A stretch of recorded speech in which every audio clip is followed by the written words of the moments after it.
चलिए आज एक कहानी की गहराइयों में उतरते हैं।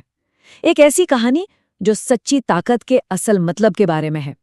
ये कहानी है अंगद की, एक ऐसे हीरो की जो बहुत शांत रहता है। तो तैयार हो जाइए इस जंगल की दुनिया में चलने के लिए। और ये सवाल ही इस कहानी की जान है। बात सिर्फ किसी जानवर की नहीं है, बल्कि उस टकराव की है जब कोई अपनी ताकत के जोर पर रास्ता रोक लेता है। ऐसी दुनिया में जहां ताकत को अलग अलग तरीकों से परखा जाता है, असली हिम्मत क्या होती है? और बस कहानी की शुरुआत होती है इसी एक घबराई हुई पुकार से। ये आवाज है टिट्टू गिलहरी की, जो समझ लीजिए जंगल की चलती फिरती न्यूज रिपोर्टर है। उसकी इस आवाज से साफ है कि जंगल की शांति में कोई खलल डाल चुका है। तो चलिए कहानी के पहले हिस्से में चलते हैं। देखते हैं कि इस जंगल में कौन कौन है और आखिर गड़बड़ क्या हुई है। और शुरुआत करते हैं उस किरदार से जो इस जंगल का सबसे शांत रक्षक है।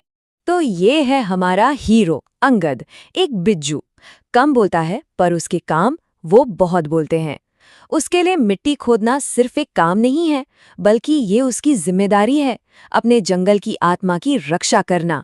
उसका सारा तजुर्बा और साहस सब उसकी खामोशी में ही छिपा है। और यही बात अंगद को सबसे अलग बनाती है। ये उसका फलसफा है। उसके लिए मिट्टी खोदना मतलब अपनी जड़ों को समझना, ये जानना कि असली मजबूती आती कहाँ से है, जमीन से जुड़े रहने से। अब कहानी में हीरो है तो विलन भी तो होगा, है ना? तो अब एंट्री होती है उस किरदार की जो इस शांति के लिए खतरा बनने वाला है। और ये है बाली, अंगद से एकदम उल्टा। जहां अंगद शांत है, वहीं बाली घमंडी है, दिखावा करने वाला। उसका एक ही काम है, अपनी ताकत दिखाकर दूसरों को डराना। वो खुद को जंगल का राजा, मतलब बेताज बादशाह समझता है। सुनिए जरा इसके तेवर। एक मासूम से हिरन के बच्चे छोटू को रोक कर कहता है, टैक्स लगता है? मतलब रास्ते पर चलने का टैक्स? यहीं उसका असली चेहरा सामने आ जाता है।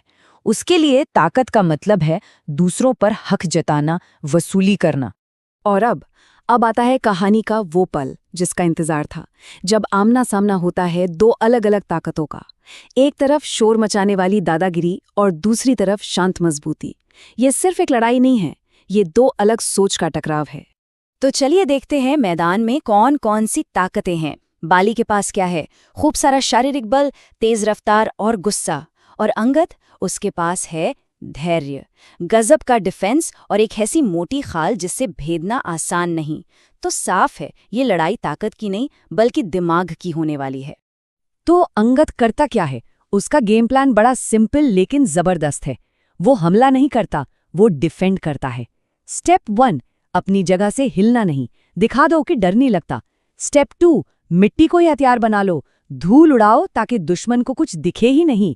और फाइनल स्टेप, उनके पैरों के नीचे से जमीन ही खींच लो, लिटरली जमीन खोद कर उनका बैलेंस बिगाड़ दो। और फिर अंगद वो एक बात बोलता है जो इस लड़ाई को खत्म कर देती है। ये कोई खोखली धमकी नहीं है, ये एक सच्चाई है, एक फैक्ट। और इसी एक लाइन से बाली समझ जाता है कि उसने पंगा किससे ले लिया है। उसे असलियत का एहसास हो जाता है। तो लड़ाई खत्म, लेकिन कहानी अभी बाकी है। असली सवाल तो ये है कि जीत के बाद क्या होता है। एक सच्चा हीरो जीत को कैसे संभालता है? चलिए देखते हैं। नतीजा वही हुआ जो होना था। दादागिरी हार गई। बाली और उसकी गैंग दुम दबाकर भाग गए। और जंगल का रास्ता वो फिर से सबके लिए सुरक्षित और आजाद हो गया। घमंड टूटकर चकनाचूर हो गया था। और ये है पूरी कहानी का निचोड़।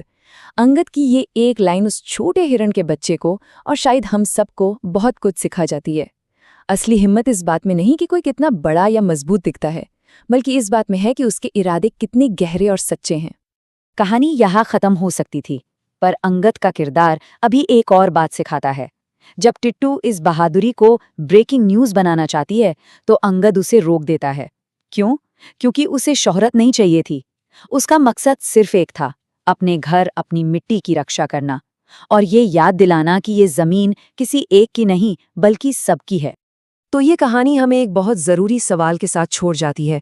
अंगद की ताकत तो उसकी जमीन से, उसकी मिट्टी से आई थी। सोचने वाली बात यह है कि हमारी अपनी सच्ची ताकत की जड़ें कहाँ हैं? वो कौन सी जमीन है जो हमें मजबूत बनाती है?